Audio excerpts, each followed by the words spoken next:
പറഞ്ഞ അങ്ങോട്ട് മേടിച്ചോണ്ട് ഇറങ്ങുന്നത് കണ്ടതായിരിക്കും. ഞാൻ അറിയുന്നുണ്ട് കാര്യങ്ങൾ. ഞാൻ പറഞ്ഞില്ലേ രണ്ടുപേരുടെ ഒരുമിച്ച്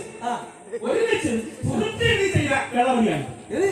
ബിന്ദുവിന്റെ മോളിൽ എന്റെ തക്കരപ്പുഴാരിയെ എന്റെ ബിന്ദുപടിയെ കൊച്ചിനെ പേടിപ്പിക്കും. മാമത്തിന്റെ മോലാരി എന്ത് പണി ഇത് തലയിരിക്കുന്ന എന്റെ മോളിൽ കൊച്ചിനെ എന്റെ മാമന്റെ പാപം മേടിച്ചിട്ടുണ്ട്.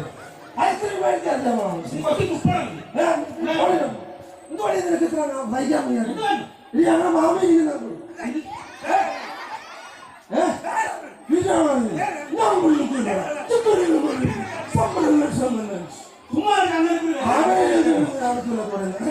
ആണ്ടേ എന്റെ സൗകര്യം മാമി